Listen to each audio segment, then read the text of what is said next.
নমস্কার, আমি দেবাত্রী গুহ। আজকে চলে এলাম বেশ কিছু লৌকিক বা পৌরাণিক মজার গল্প নিয়ে, মজার গল্পের আসর নিয়ে। আশা করি গল্পগুলো আপনাদের ভালো লাগবে। তো প্রথম যেই গল্পটা বলবো, যে এগুলো সবই লৌকিক গল্প, এগুলো বলা যায় মাইথোলজিক্যাল স্টোরি, লোকমুখে প্রচলিত গল্প। তো সেই প্রথম যে গল্পটা বলবো সেটা হচ্ছে কার্তিক কেন অবিবাহিত। যদিও পুরাণ মতে কিন্তু অন্যরকম কিছু বলে, কিন্তু এগুলো যেহেতু লৌকিক মজার গল্প, সেহেতু আমরা পুরাণের জটিলতায় বা শাস্ত্রের জটিলতায় না ঢুকে নিছক মজা হাসির গল্পগুলো করব। তো প্রথমে চাই কার্তিক কেন অবিবাহিত সেই গল্পটা বলতে। তার একটা ছোট্ট কবিতা বলি। এক কন্যা রাধে বাড়ে, আর কন্যা খায়, আরেক কন্যা রাগ করে বাপের বাড়ি যায়। অর্থাৎ যেই কবিতাটা আমরা খুব ছোটবেলায় শুনেছি, শিব ঠাকুরের বিয়ে হলো 3 কন্যা দান। তো এই 3 কন্যা কারা কারা ছিলেন সেটা তো পরে বলবো, আগে চলে যাই কার্তিক কেন অবিবাহিত। একদিন হলো কি, কার্তিক গেছেন বিয়ে করতে মার আশীর্বাদ নিয়ে, মানে মা দুর্গার আশীর্বাদ নিয়ে কার্তিক গেছেন বিয়ে করতে। তা কোনো কারণে তিনি কিছু একটা ফেলে গেছেন। তো তিনি আবার বাড়ি এসছেন, যে আমি ফেলে গেছি। ময়ূর পঙ্খিতে করে তো তিনি উড়ে যান, তো ময়ূর চলে তিনি বাড়ি এসছেন। বাড়ি এসে তিনি এক অদ্ভুত কাণ্ড দেখছেন মা দুর্গা 10 হাতে ভোজন করছেন এবং গোগ্রাসে খাচ্ছেন। তো তিনি হঠাৎ মায়ের এরকম খাওয়া দেখে তিনি তো প্রচন্ড অবাক হয়ে গেলেন। তা তিনি মাকে জিজ্ঞাসা করছেন, মা তুমি এইভাবে খাচ্ছ কেন? 10 হাতে খাচ্ছ, মানুষ তো 1 হাতে খায়, আর গোগ্রাসে খাচ্ছ কেন? তখন মা দুর্গা অত্যন্ত লজ্জা পেয়ে এবং দুঃখ পেয়ে কাঁদতে কাঁদতে বলছেন, বাবা তুই বিয়ে করে বউ আনবি ঘরে, তারপর যদি সেই বউ আমায় ভালো মন্দ না খেতে দেয়, সেজন্য আমি গোগ্রাসে 10 হাতে আজকে খেয়ে নিচ্ছি মন প্রাণ ভরে। তো মায়ের এই রকম বাণী শুনে কার্তিক তো মহা দুঃখ পেল, যে কি শেষে কিনা তার বউ আসবে জন্য মা 10 হাতে খাচ্ছে, তার বউ একদম মাকে খেতেই দেবে না। তো তখন থেকে কার্তিক স্থির করলেন তিনি আর কোনোদিনও বিবাহ করবেন না, তিনি চিরকুমার থাকবেন মায়ের জন্য, যাতে মায়ের কোনো রকম খাওয়ার কষ্ট না হয়। তো প্রথমে আমি কেন কবিতাটা বললাম, এক কন্যা রাধে বাড়ে আর কন্যা খায়। তো এই যে শিব ঠাকুরের বিয়ে হলো 3 কন্যা দান, তো এই যে প্রচলিত কবিতাটা রয়েছে, এই যে এক কন্যা রাধে বাড়ে আরেক কন্যা খায়, এই যে খাওয়ার কথাটা বলা হয়েছে, সেটা কিন্তু স্বয়ং মা দুর্গার উদ্দেশ্যে বলা হয়। যে মা 10 হাতে কার্তিক যখন বিয়ে করতে যাচ্ছিলেন, সেই সময় মা 10 হাতে খাদ্য গ্রহণ করেছিলেন, পাছে বউ এসে তাকে না খেতে দেয়। এবার আসি এক কন্যা রাধে বাড়ে। তো এই কোন কন্যাটি রাধে বাড়ে? তো এর পিছনে একটা লৌকিক গল্প আছে।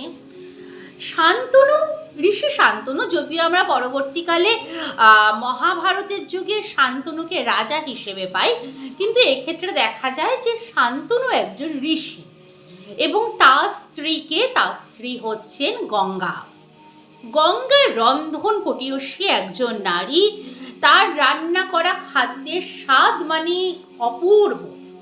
তা দেব-অসুরের যুদ্ধের পর দেবতারা ঠিক করলেন যে স্বর্গে একটা মানে বিশাল ভোজনের আয়োজন করবেন।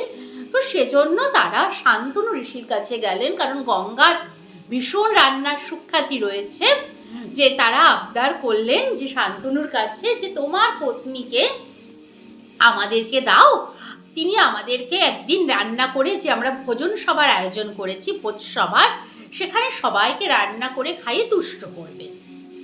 তো ঋষি শান্তনু বললেন যে তাতে তার কোনো অসুবিধা নেই, কিন্তু সূর্য ডোবার আগেই যেন তার পত্নীকে ফিরিয়ে দেওয়া হয়, না হলে তিনি গঙ্গাকে ত্যাগ করবেন। তা দেবতারা বললেন যে হ্যাঁ তাই হবে, সূর্য ডোবার আগেই তার মানে পত্নী গঙ্গাকে তারা ফিরিয়ে দেবেন। এদিকে এত দেবতা, 33 কোটি হিন্দুদের দেবতা বলে, 33 কোটি দেবতার রান্না করা তো মুখের কথা নয়। তারপরে পঞ্চব্যঞ্জন রান্না। তো কি হলো, দেবী গঙ্গা সে রান্না করতে করতে আর কি সূর্য অস্ত চলে গেল এবং সন্ধ্যা ঘনিয়ে এলো। তো দেবতারা তো পড়েছেন মহা বিপদে, তারা গেছে গঙ্গাকে ফেরত দিতে। ঋষি শান্তনু বললেন, না, সূর্য ডুবে গেছে যখন, আমি কথা অনুযায়ী এই পত্নীকে আর ঘরে তুলব না। তো গঙ্গা দেবী তো ভীষণ রকম দুঃখে কষ্টে আর কি শেষ হয়ে যাচ্ছেন। তখন শিব ঠাকুর কি করলেন, তার সমাধান দিলেন। দেবাদিদেব মহাদেব তিনি গঙ্গাকে কি করলেন, নিজের মাথায় শিরে জটার মধ্যে স্থান দিলেন। সেই থেকে শিবের জটা থেকে গঙ্গা উৎপত্তি, শিবের জটা থেকে। সেজন্য বলছে এক কন্যা রাধে বাড়ে, অর্থাৎ এই যে রাধে বাড়ে সেই কন্যাটি হলেন দেবী গঙ্গা। তো এক কন্যা রাধে বাড়ে, তাকেও আমরা পেয়ে গেলাম। এক কন্যা খায়, দেবী দুর্গাকেও পেয়ে গেলাম। এক কন্যা রাগ করে বাপের বাড়ি যায়, সেই এক কন্যাকে, সেই কাহিনীও খুব সুন্দর, এটা অবশ্য সবারই জানা কাহিনী। সেই এক কন্যা হলেন পার্বতী বা সতী, সতী যাকে বলে সতী। সে কি হয়েছিল, দক্ষ রাজকন্যা সতী। যেই দক্ষ যজ্ঞের সময় সকল দেবতাকে দক্ষরাজ নিমন্ত্রণ করেছেন, কিন্তু দেবাদিদেব মহাদেবকে তিনি নিমন্ত্রণ করেননি। তো রাগে দুঃখে দেবাদিদেব মহাদেবের ভীষণ ক্রোধ, তিনি অপমানিতও বোধ করেছেন। তিনি সতীকে বললেন যে দক্ষ যজ্ঞ অর্থাৎ দক্ষ রাজ্যের এই যজ্ঞে যেন সতী না যায়। কিন্তু সতীর প্রচণ্ড রাগ হলো, সে শিবের কথা অমান্য করল, সে পিতৃগৃহে যাবেই। এত বড় এক যজ্ঞ, সেখানে বহু দেবতা আসবেন, তার বোনরা আসবেন, তো তিনি না গিয়ে কি করে থাকে। তো তিনি সেখানে গেলেন।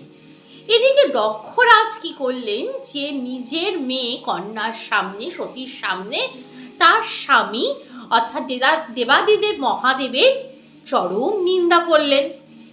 এবং সেই পতির নিন্দা সহ্য না করতে পেরে সতী দেহত্যাগ করলেন। তারপর শুরু হলো শিবের তাণ্ডব। সতীকে কাঁধে নিয়ে দক্ষ যজ্ঞ তো ভণ্ড হলোই, বিনাশ করলেন। এবং শিবের তাণ্ডবে তখন ধরণী, স্বর্গ, মর্ত, পাতাল কেঁপে উঠল একদম। এবং তখন বিষ্ণু সুদর্শন চক্রের দ্বারা সেই সতীর দেহকে ছিন্ন বিচ্ছিন্ন করলেন, যার প্রত্যেকটা দেহের টুকরো যে সকল জায়গায় পড়েছে, যে 51টি জায়গায় পড়েছে, সেখানেই কিন্তু সতীপীঠ গড়ে উঠেছে। তো এই কবিতাটার মধ্যে দিয়ে আমরা শিব ঠাকুরের 3 কন্যার হদিশ পেলাম। তো এটা ছিল আমার প্রথম পৌরাণিক একটি গল্প, যেটা আর কি লৌকিক গল্প বলা যায়। তো সেই গল্পটা আমি আপনাদের সামনে বললাম। এবার আমি আরও একটি গল্প বলবো, একটা সুন্দর একটা মহাভারতের গল্প বলবো। এটাও একটা পৌরাণিক কাহিনী। তো মহাভারতে দেখা যায় যে পঞ্চপাণ্ডবের মধ্যে কিন্তু সবার প্রথমে বিয়ে হয় ভীমের। ভীমের কার সঙ্গে বিয়ে হয়? ভীমের বিয়ে হয় রাক্ষস বংশের অন্তর্ভুক্ত রাক্ষসী হিড়িম্বার সঙ্গে, এবং তাদের পুত্র হয় ঘটোৎকচ। এরপর বনবাসকালে অর্জুন আর কি দ্রৌপদীকে স্বয়ম্বর সভায় বিয়ে করে। এবং সেই দ্রৌপদীকে না দেখেই যখন আর কি পঞ্চপাণ্ডব মায়ের কাছে এসে বলেছিলেন, মা ভিক্ষা এনেছি, তখন তিনি বলেছিলেন যে সেই ভিক্ষা 5 ভাইয়ের মধ্যে তোমরা ভাগ করে নাও। এবং সেই রীতি অনুযায়ী দ্রৌপদীকে পঞ্চপাণ্ডবের সঙ্গে বিয়ে দিয়ে দেওয়া হয়। এবং পঞ্চপাণ্ডব বলেন যে তাদের ইন্দ্রপ্রস্থের এবং ইন্দ্রপ্রস্থনার তারা যেখানেই পঞ্চপাণ্ডব থাকবেন তাদের একজনই রানী থাকবেন, তিনি হচ্ছেন দ্রৌপদী। তাছাড়া আর কোনো রানী যদি তারা বিবাহ করেন তারা পিতৃগৃহে থাকবেন, তারা কেউ আসবে না। যদিও ঘটনাক্রমে কৃষ্ণের বোন সুভদ্রাকে আনা হয়েছিল এবং তিনি কৃষ্ণের বোন জন্যই তিনি ইন্দ্রপ্রস্থ এবং পরবর্তীকালে হস্তিনাপুর রাজপ্রাসাদের একজন রানী হিসেবে, অর্জুনের স্ত্রী হিসেবে থেকেছিলেন। কিন্তু অন্যান্য রানীদেরকে দ্রৌপদী ব্যতীত পঞ্চপাণ্ডবের অন্যান্য স্ত্রীরা কিন্তু কোথাও স্থান পায়নি। তো এর জন্য হিড়িম্বার মনে একটা রাগ ছিলই। তো যথারীতি হিড়িম্বা তার পুত্র ঘটোৎকচকে পাঠিয়েছেন যে ইন্দ্রপ্রস্থের রাজসভায় যে সকল বয়োজ্যেষ্ঠদের আশীর্বাদ নিয়ে আসতে। তো তিনি তার একটা রাগ রয়েছে দ্রৌপদীর ওপর, তিনি বলেছিলেন যে দ্রৌপদীর আশীর্বাদ নেওয়ার কোনো দরকার নেই, তুমি সমস্ত বয়োজ্যেষ্ঠ, তোমার পিতা, তোমার জ্যাঠা, তোমার কাকা, তোমার ঠাকুমা সবার আশীর্বাদ নিও, কিন্তু দ্রৌপদীর আশীর্বাদ নিও না। তো ঘটোৎকচ ইন্দ্রপ্রস্থ রাজপ্রাসাদে এসছেন, তিনি দ্রৌপদীর দিকে তাকানোনি, দ্রৌপদীকে একদম পাত্তা দেননি, সকলের আশীর্বাদ নিয়েছেন। এতে দ্রৌপদী চরম রুষ্ট হন এবং চরম রুষ্ট হয়ে ঘটোৎকচকে অভিশাপ দিয়ে দিলেন যে যুদ্ধভূমিতে তোমার সেরকম কোনো ভূমিকায় থাকবে না এবং তুমি যুদ্ধভূমিতে খুব শীঘ্রই প্রাণ ত্যাগ করবে, তোমার মানে প্রাণ খুব স্বল্প সময়ের জন্যই সীমাবদ্ধ থাকবে। তো ঘটোৎকচ তো মনে দুঃখ নিয়ে তার মা হিড়িম্বাকে এই কথা বললেন যে দ্রৌপদী তাকে এই অভিশাপ দিয়েছে। তখন দ্রৌপদীকেও হিড়িম্বা পাল্টা অভিশাপ দিলেন যে তিনিও, হিড়িম্বাও তো রাক্ষস বংশভূত হলেও তিনিও একটি রানী। তো তিনি বললেন যে দ্রৌপদীকে অভিশাপ দিলেন যে তার পঞ্চপুত্রও যুদ্ধ শেষেই ধর থেকে মুন্ড বিচ্ছিন্ন হয়ে মারা যাবেন, তাদের আয়ু অত্যন্ত কম হবে। তো যথারীতি আমরা মহাভারতের যুদ্ধে দেখি যে ঘটোৎকচ যুদ্ধে একদিনের মধ্যে তিনি যেই রাত্রে আগমন ঘটে সেই রাত্রি সেরকম ভূমিকা তিনি পালন করতে পারেননি, কোনো মহারথীকেও মারতে পারেনি, তিনি কর্ণের ব্রহ্মাস্ত্রে প্রাণত্যাগ করেন এবং যুদ্ধের 18 দিনের সমাপ্তির দিনে দ্রৌপদীর যে 5 পুত্র ছিল তারাও অশ্বত্থামার দ্বারা মানে তাদের ধর থেকে মুন্ড বিচ্ছিন্ন করে তারা রাত্রে যখন শিবিরে ঘুমাচ্ছিল সেই সময় অশ্বত্থামার দ্বারা তারা বধ হয়ে তারা মৃত্যুবরণ করে।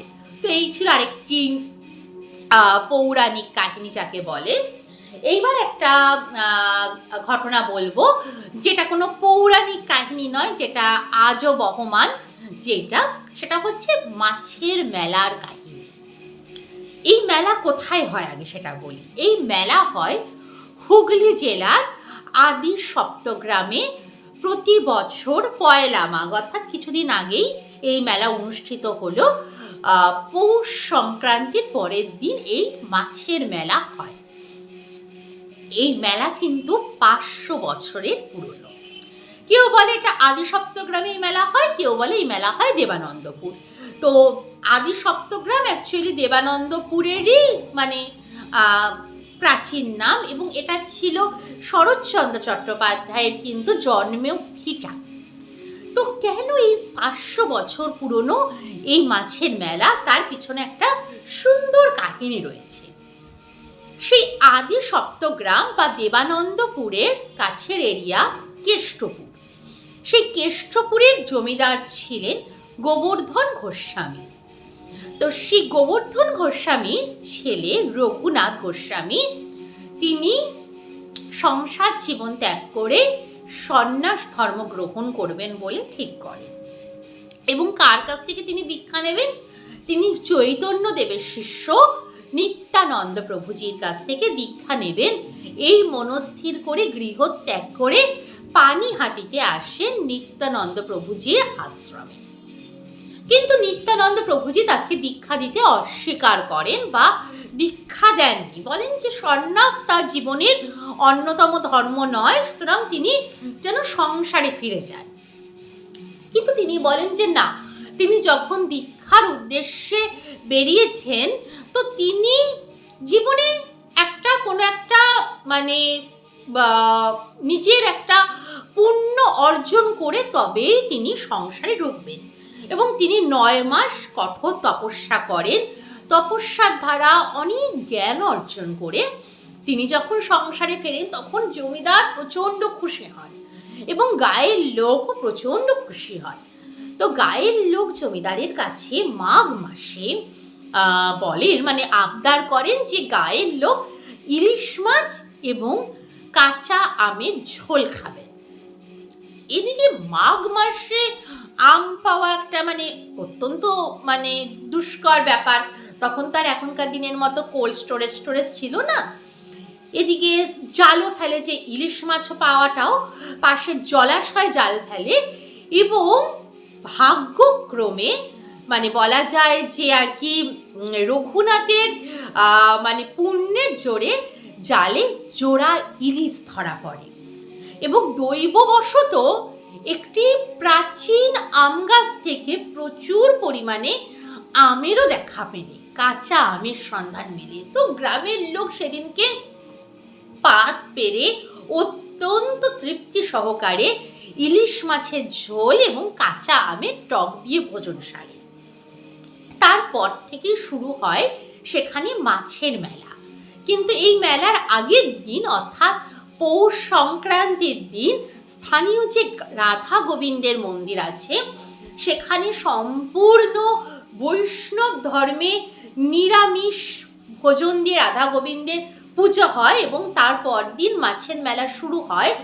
সেই মেলায় মানে 50 কেজি ওজনের ভোলা মাছ, 30 কেজি ওজনের আর মাছ সহ বিভিন্ন প্রজাতির মানে নদীর মাছ, সমুদ্রের মাছ নিয়ে মৎস্য ব্যবসায়ীরা বাঁকুড়া, পুরুলিয়া, মেদিনীপুর এবং পশ্চিমবঙ্গের বিভিন্ন স্থান থেকে এসে মেলায় ভোর 3টে থেকে নিজেদের পসরা জমান, এবং সারা দিন সারা রাত 12টা অবধি মেলা চলে।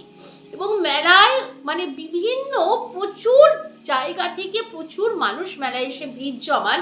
আর সব থেকে মজার ঘটনা কি জানেন, এখানে অনেকে তো মাছ কিনে নিয়ে ধরুন বাড়ি চলে যায়, কিন্তু অনেকে এখানে মাছের মেলায় মাছের পিকনিকও করে। অর্থাৎ মানে মেলায় যে শুধু মাছ বিক্রি হয় তা নয়, মেলায় থাকেন প্রচুর মানুষ যারা সেই সকল মাছ কেটে ধুয়ে পরিষ্কার করে সুন্দর রান্নার ব্যবস্থা করেন। অর্থাৎ মেলায় যারা আসে দল নিয়ে তারা সেখানে মাছ কিনে নিজেরা ভোজন করেন এবং তারপর বাড়ি ফেরেন। অর্থাৎ মেলা এবং পিকনিক একসাথে দুটো কিন্তু হয়। তো এই আদি সপ্তগ্রামের 500 বছরের অত্যন্ত জনপ্রিয় মাছের মেলা, যেখানে বহু মানুষের সমাগম হয়, সারাদিন জমজমাটভাবে খাওয়া দাওয়ার আয়োজন হয় এবং সবই মাছের প্রিপারেশন আর কি। তো সেই রকম একটা মেলার কাহিনী আপনাদের সামনে তুলে ধরলাম। আপনারাও পারলে যাবেন 1 মাঘ হুগলি জেলার রঘুনাথপুর বা আদি সপ্তগ্রাম, যেটা বলা দেবানন্দপুর বা আদি সপ্তগ্রাম বলে যে জায়গাটা বলা হয়, সেখানে 1 মাঘ ভোর 3টে থেকে রাত্রি 12টা অবধি এই মেলা চলে।